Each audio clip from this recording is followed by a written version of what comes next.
Hello again. Welcome to our fake log cabin in the woods. It's just fabric. I watched this little thing here. This looks like a Y and sort of a 6 or an S. I always try to figure out what that is. So if any of you have any suggestions, let me know.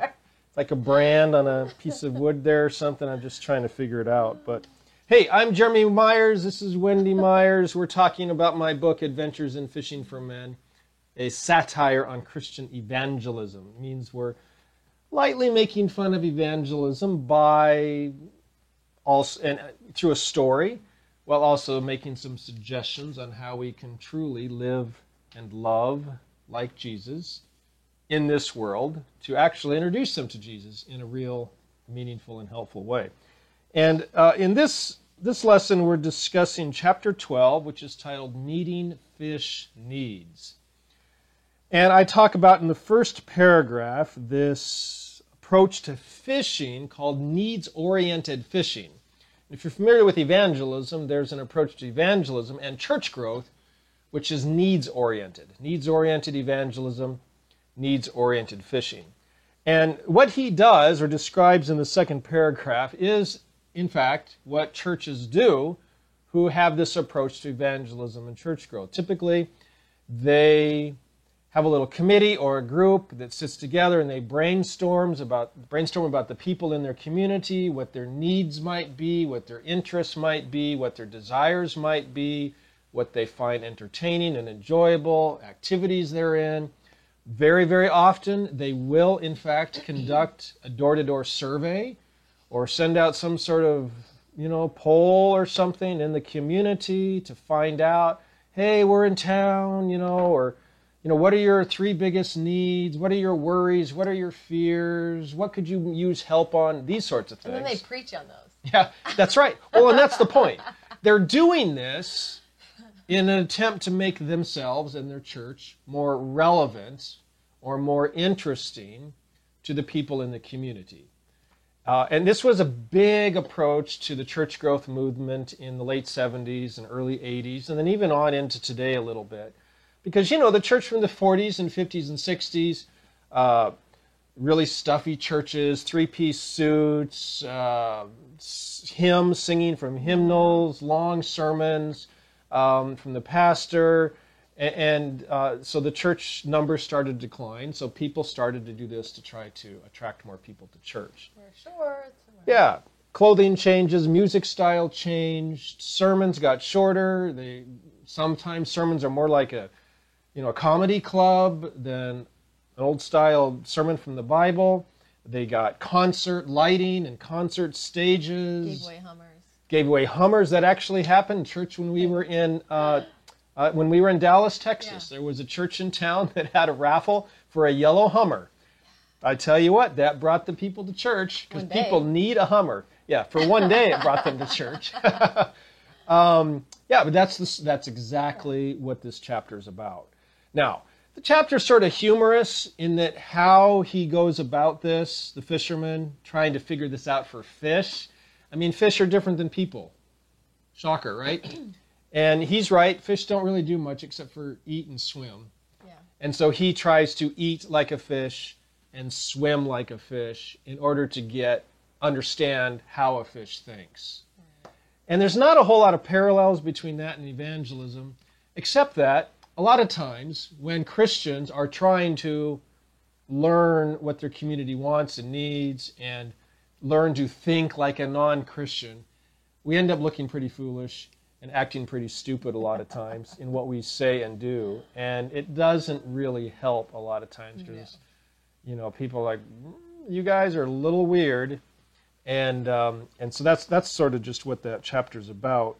Well, or other times it looks as if it's just strings attached. Like the Halloween things that churches put on, the trunk or treats are great if you do it like in Texas. They did it phenomenally in Grapevine. They had all the cars out there. They had, oh my word, candy. They had blow-up houses. They had games, carnival games. They had face painting. They did everything. And there was no strings attached. None. You didn't even have to sign your name at the front door with your address so that they could contact you later. literally, there was no strings attached. But every other time we've gone in any other state, it's always you have to fill out your name and address, and then they give you 1,000,000 calls and send you 1,000,000 pieces of paper.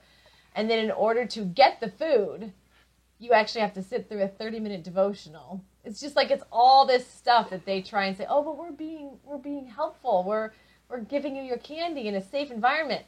But then you're like, no, it's far from safe. You're completely manipulating the people. Remember that one time, too, where our girls were playing this little spin the thing game to get the candy? Yes. There's this big line of kids to do little sort of Wheel of Fortune type spin. Right. Yeah. And one of the frames on this spin was no candy. I know. And so our first girl spun it, she gets a candy. Our second girl spins it, she gets a candy. Our third girl spins it, no candy. And the guy behind the counter says, oh, I'm sorry, no candy for you. And our girl's like, oh! She was like 3. She was like 3 years old. She just waited in line. Her 2 sisters got candy. She doesn't get candy. So bad. She just wanted to give the girl a piece of candy. Or no, it's the tracks that. Or the tracks that come with it. Yeah. So we could go on and on. We could. Okay, but that's sort of the things that churches try to do that really just make them look foolish to the community rather than anything else. There's this other little thing in here too when he's learning to eat the worms. I just sort of threw this in here just for fun. He felt like eating a live worm would be cruelty to the worm.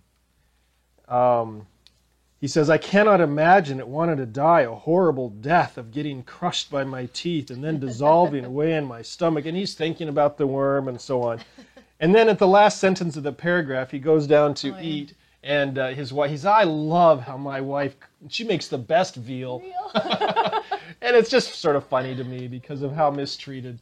I eat meat, but I've never had veal. But it's just, they mistreat those poor little baby cows for the veal, and I feel really bad about it. So I threw that in there because he doesn't want to have cruelty to the worms, but he doesn't care about the cows. Yes. So, anyway. So we have our own chickens that are more than pampered. Beyond pampered. I came home today, and there were 2 chickens in the house. In the house. They get cuddled a lot. There's chicken poop on our kitchen floor. Free-range chickens. We do not eat them, just the eggs. They are cute chickens, I will admit. You go outside, they get up on your head and on your shoulders, which is a little shocking to some people, but okay. And then at the very end of the chapter, he does go down to the lake. Very humorous incident happens down at the lake. Scary. A little scary. Again, just showing how some Christians don't have this sense of common decency when they're out interacting in the world. And he gets arrested, goes down to jail, and his neighbor comes and bails him out for $500. And that section there was, in fact, a lot of the sections about the neighbor were not in the original first edition of the book. Last year, Wendy read through the whole book, made a bunch of suggestions, even wrote several of these chapters for me, quite a few of them, and also made lots of suggestions about adding the neighbor to more chapters, sort of to tie them all together, and also because of what happens at the end of the book with the neighbor, to just sort of give it actual narrative flow rather than a bunch of random chapters. So this section here about adding the neighbor, this is all Wendy's suggestions for this chapter, so I'm going to let her talk about this. Oh, okay. Put her on the spot.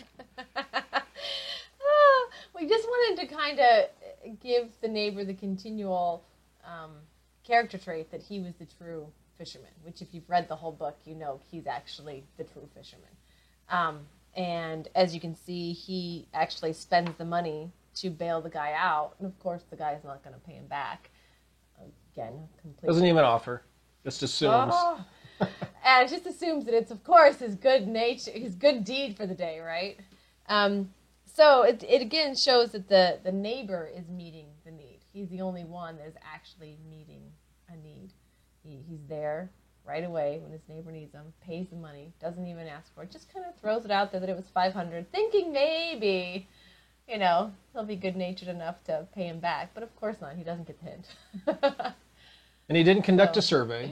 Didn't conduct a survey. No panel discussion group. Again, he was just literally loving the person that God put in front of him that day. And I think that's my biggest thing, probably. I know Jeremy has other things, but that's because I lived that life with being home with 3 kids. And after leaving church, I went through the whole guilt cycle of, I'm not ministering enough. I'm not doing what God wants me to do. I'm not, because you go through this withdrawal of all the serving that you used to do. And you feel like you're not doing anything. And so that's why those stories that I'm relating were so impactful in my life. And I hope they are in yours, because God uses you in amazing ways, in small ways, in big ways. I could give you a million stories of just things that if you have your eyes open and you're calm enough and not stressed, so you can actually see the surroundings that you're in. Another story is we were at a grocery store and we were shopping, and this little girl was crying and crying and crying for a stuffed animal, and she really wanted it. And the lady she was with was not going to buy it for her. But it was this thing that you felt that it wasn't what it really seemed like. It wasn't this bratty little kid that was doing something. And so I just felt a heart tug to be like, you know what? Let's get that stuffed animal for him. Anyways, it ended up her mother was in the hospital and she wanted to buy it for her mother. So, I mean, it was a gracious thing with this little kid, and they didn't have the money. This was the grandma. And so the girls got to see that and put a smile on someone's face. You know, something as simple. Buying some food for the military guy that's in front of you, because thanking him for the freedoms you have. You know, it's little things that a lot of times when we're so stressed with life, we miss the little promptings. But they're there every day. So. Yeah, and so it just shows this great contrast between the fisherman and his neighbor. And just, it is important to meet needs of other people. Yeah. But you don't need the survey. No. Or the discussion group, planning group. You just need to have your eyes open. Live life and have your eyes open. Yeah. And needs, this world is a messed up place. Inundated with them. Needs will become known to you. Yeah. And you just do what you can to help other people in the mess of life. Yeah. And it's not always money. A lot of times it's time. No. But sometimes it does take a little bit of money. Yep. So, good. Okay. That was chapter 12. We're on to the fishing channel in chapter 13 next, in which I make fun of Trinity Broadcasting Network and TBN, Benny Hinn, and all those great televangelists. So, all right, we'll see you in that chapter. Bye.